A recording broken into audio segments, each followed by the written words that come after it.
Hello, I'm Millie and welcome back to the Sabre Collection. As you may notice, I am in a different place. I have come back to uni and that has come with a whole myriad of different things. But yeah, let's start off where we left. And that was at my home in Hertfordshire. Basically, the only few things that we did whilst I was there, so we went to a local town and did got a couple bits that we still needed, shopping wise. We got, which was very important, a new travel case, which is 4 wheels, which is a lot easier for me to kind of take along with me if I'm having to use my hands, to obviously one hand to control Buddy. I obviously only have one hand left, which if you have a 2-wheel suitcase can be a bit harder to do. So we decided that getting a 4-wheel was good. We got a good one in TK Maxx. Really quite decent one for TK Maxx, which hopefully will last me for most of my lifetime. So that was good. No access issues the entirety of that trip. The only thing, and this is very indicative of the fact that me and Buddy are still very much getting used to each other.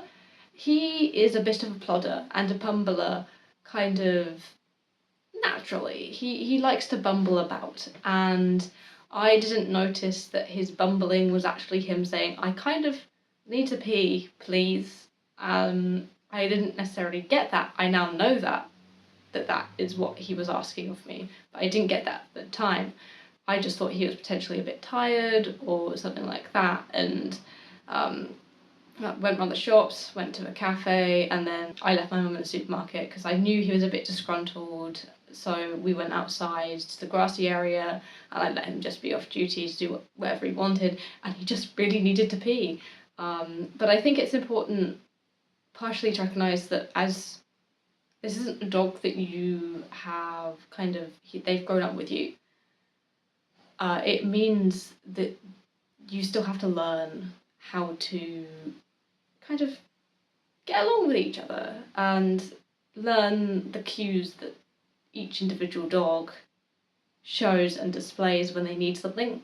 And this was just one of those things that you kind of naturally have to learn. So that trip went overall very well. Then I did have a weekend where my fibromyalgia was quite bad. It flared up, which meant that I was quite fatigued. Some of it was to do with the weather. If you don't know, in the UK, the weather has been atrocious over the last few months, up until about 2 weeks ago. And it was really bad. And my fibro, obviously getting used to the fact that I'm doing more high energy things, which has generally been quite good for me actually. I kind of knew that I was going to have a flare up at some point because of that, and I did. And it wasn't horrendous, so there was only one day where my mum had to take Buddy for a walk instead of I, and the other day we went to a dog field and let both him and Reggie off to run around. That was fun. So yeah, then I also did a couple independent trips on the train with him to a local town, and that was really good. I got a couple things I need to get done, which I wouldn't have been able to do without my mum having to take me there, which would have been a bit of a faff. So that was really good, and that was kind of my first taste of independence to a certain extent. Then me, Buddy and my mum went up on the train at the weekend. Was it Friday? No, it ended up being Friday. It was originally meant to be Saturday, but Saturday was a lot more expensive than the Friday ticket, so we ended up going up on Friday. And that was really interesting because our train, so the way that we do it, it means that we get a train from a local town to a kind of station that's a very big kind of interchange station. So we do that. And then we go onwards up to York. And our first train, which is usually only about 15-ish minutes, got delayed by over 30 minutes. So we didn't get our connection, which meant that we had to stay at the interchange station for a lot longer. And Obviously we had booked assistants, which was really good and ended up really paying off because, first of all, book assistance is so good because it allows you to book off and reserve an additional train seat ticket for your dog. And also for me, I like it particularly if I'm having an interchange where staff help me get from one train to another, which really helps with my anxiety overall. In fact, we used passenger assistance before I had an assistance dog as well. And basically what happened was we were originally going on a service where we had reserved seats, and this new service, we spoke to the passenger assistance guy, and he was like, oh, I'll try and get some seats reserved for you. And so he went up to the ticket office to try and sort that out, and he came back and was like, well, unfortunately there doesn't seem to be any seats available because it's actually a 5-car train. Most of the trains that go in between cities for kind of larger journeys are not 5-car trains, they are 10-car trains. So it already means that it's a reduced service. So they were like, okay, but we're going to ring the people at King's Cross and talk to the train manager, and they will see if they can find any seats for you. So they did that, and they came back to us again and like, unfortunately there aren't any seats available in standard class. However, there is a seat in first class, and we're not going to charge you or anything, but you can have those 2 seats in first class, as we need 3 seats because it was me, my mum and him, and there wasn't any 3 seats available, you know, either across the aisle or whatnot. But seats in first class have a kind of bigger area, and also there was, what we didn't know at the time, but what ended up being, there was like a wheelchair space in front that wasn't in use, so it was good. And he had a load of room, and that was really good. You may notice some of the photos, it does say don't put bags in that area, but they were okay with us doing so because they knew they weren't going to have any wheelchair users between where we were and our station, because our station was like the second one, and if there was a wheelchair user, of course we could move our bags. So that was all really good. Honestly, I couldn't really thank them enough. They really did. LNER really did help us out in that particular circumstance and made our journey a lot easier than it could have been. Easily probably above and beyond what I would generally expect as well. So yeah, that was an interesting train journey up, and then it was just me settling in. So unfortunately, because of the delay, my mum couldn't actually take me on the bus to drop off my stuff, so my girlfriend instead came and kind of collected me from the station and helped with my bags, because we had to have more bags than we would otherwise, because basically we decided to come up on the train instead of taking the car to take his stuff as well as mine, and most of this stuff isn't going to be moved out of my accommodation until I go home in summer, which is when my rent runs out. There was an entire bag, really big bag, looks really heavy, that was just filled with his bed. But yeah, it was a 2-person job, and that was really good. We kind of have set up a routine. Oddly enough, what the original timings that we had in place when we arranged what the routine was going to be when we spoke about it with Dogs for Autism of the handover has changed now that I'm at uni. He's kind of adapted a bit to the student sleep schedule, because there's usually a couple times a week where we're out after 11 p.m.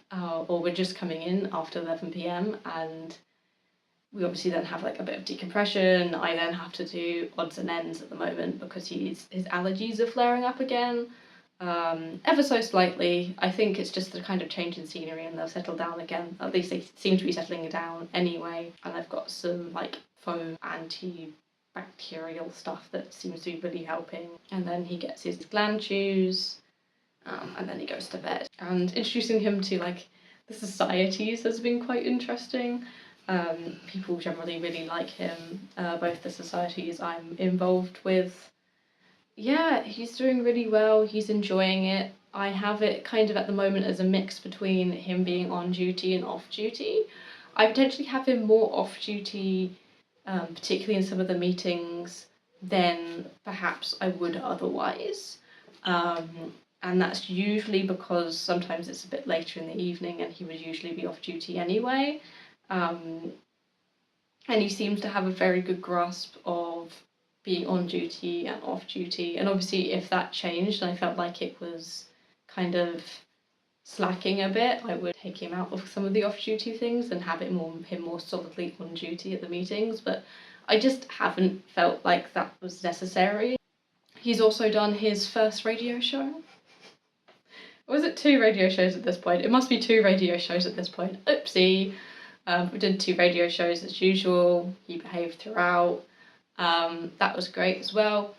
I think the only thing so far with uni that I'm slightly struggling with a bit is timetabling. So there's some stretches where I have 4 to sometimes 5 hours in a row, and that I don't necessarily feel is necessarily fair on him, particularly and also not entirely fair on me, because it's actually over lunchtime. The entirety of the few hours around lunch is usually completely full in a couple of days for me. And the thing with my university is that with my SSP, I don't necessarily have to always go to lectures in person. All of our lectures are recorded online. And so that kind of has that allowances for me, which means that I can pace both myself and I can pace him as well. Additionally, I didn't want to come back to uni and then immediately go into these long days. But that seems to be going quite well. And I have some clashes anyway, which means that there are some things I'm not going to be able to turn up to anyway, which is a bit sad. It's not the first time it's happened. But yeah, these things happen at university. So I'm going to quickly talk about some of the things that have gone wrong. I think it's quite important to a certain extent to kind of talk about these things that have gone wrong. A lot of these things are going to be things that I have an aftercare trainer who I'll be probably seeing in the next couple of weeks, and we'll probably be going over a few of these things. His dog excitement is still there. It's not worse, but the circumstances of where it was showing up when I was at home is more common here because he just doesn't see as many dogs. I also think I need to work a bit around the rabbits. He's great with the geese and the wildfowl. The rabbits, particularly at dark, and he's not always able to recognise things in the dark. I had this really funny situation where we were walking back in the dark. It was later in the night, so he was obviously quite tired as well. And we're walking down one of the main roads back to my accommodation, and there was this sign for an estate agent, which is around York, which is a green U, and it was like poking out of this bush, and he was like, "What on earth is that?" And there's not many times I've heard him bark, but that was one of those situations where I just thought that was like a fox or something, because we haven't actually come across a fox, but I thought it was a fox or something that I couldn't see. But I then realised it was very much localised on this U. But we've since gone past that sign multiple times. We've worked around it, and he seems to be doing really well on that one. Very weird one-off incident, which I don't think anyone could be prepared for. Dogs are a bit weird, but you can tell he's still at the back end of adolescence. I think the only thing overall with his care that I'm less happy with myself over was in the first week or so, he wasn't able to get as much off-lead time as they actually kind of ask of you, which is 3 hours a week of off-lead time, and I wasn't able to do that in the first week because of the weather conditions. There were a couple of days where it was just too icy, and it would have been a bit dangerous to let him off-lead. There was one day where it was too windy, and I didn't think he was going to be able to hear me because this campus gets incredibly windy. And the rest of the time it was where it's just been very waterlogged, because Campus East gets very waterlogged and it stays that way for quite a while, and you don't know where these more boggy areas can kind of show up because the grass kind of covers it. So it's been kind of finding the areas where he was going to be able to be off lead without that being an issue, which means that he got slightly less than we aim for. But I am aware that sometimes these things are going to happen. And I did bring this up at one of my aftercare meetings, and they didn't seem to be too concerned because, of course, that was an exception, not a rule. And I think it's really important to be honest with your organisation when things like this happen, as long as it's an exception, not a rule. There has been a situation where I've done a really long walk the day before, and then the next day, Buddy didn't really want a long walk and started kind of dragging his feet as we meandered back. He is a bit of a bumbler. The last thing I want to talk about is the fact that I've just been able to do so much more than I ever have done before, and I wasn't expecting that. I've been doing like more UOY, and like I've even gone to like YSTV meetings, which I haven't really done in the past, and I've had like the energy to do so, which is kind of beyond my comprehension. I've been able to go to like the student bars on campus and a few things like that, which I just wouldn't have done otherwise. I've even gone to the our local makerspace twice, like 2 weeks in a row, which I usually wouldn't have done at all. And it's so nice to have this freedom. Yeah, I've been out of my accommodation so much more, and I haven't been feeling this urge that when I'm out, my aim is just to get back. And it's been very much, in some cases even, I don't really want to go back. I'd prefer to be out, and that's never something I've kind of really wanted to do before. I mean, I've been taking the bus more as well, which means that I don't feel that I always need to expend the additional energy to get back and forward from campus, which I would have had to do otherwise, and is one of the factors why I didn't go out as much. And all of these things is just so... it's so cool for me. One of the other things that me and Buddy are also getting kind of grips on is his positioning. As speaking about buses, he likes to get in people's way, and working out how to position him. I think I might have to do some positioning exercises. So that will be fun. But talking about things I wouldn't have done otherwise, we were given the opportunity to go to a SMPTE event, which is, where's my coaster? The Society of Motion Picture and Television Engineers. Their Young Innovators Conference, the North version. And that was in Salford, which is quite a bit away, and SMPTE funded the university to provide a minibus for people who wanted to go. And there was about 12, 13 of us, and 7, 8 of us were going by minibus. And that went really well. I wouldn't have done that otherwise, because it was very last minute. Me deciding to go, we had to get his car harness shipped up to me because I wanted to have him properly secured. And he slept on the minibus perfectly. At the event, he was perfect as well.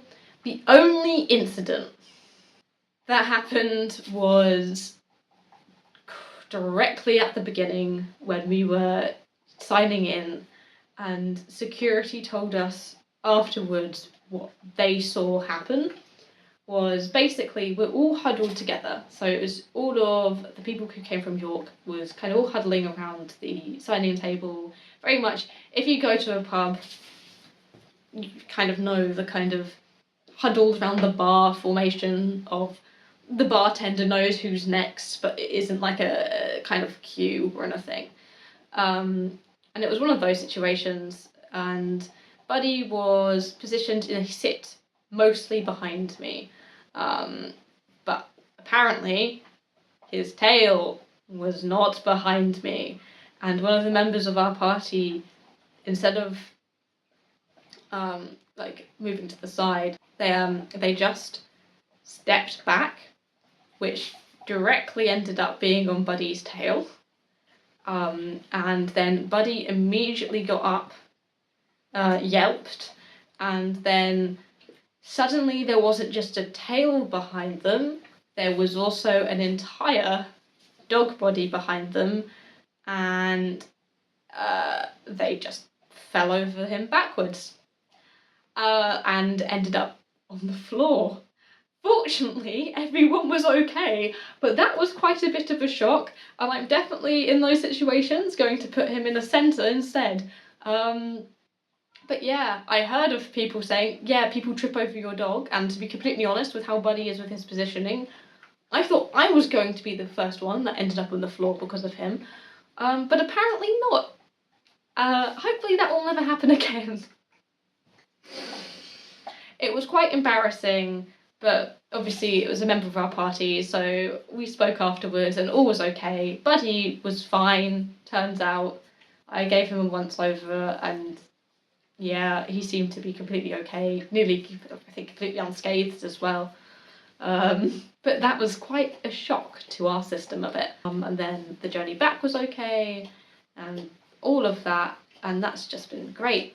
Tomorrow I am going on my first major train journey by myself, because me, Buddy, and my mother are going to Crufts. Some people, particularly those who have been to Crufts before, will be like, hold on, you're going to Crufts this early in your partnership?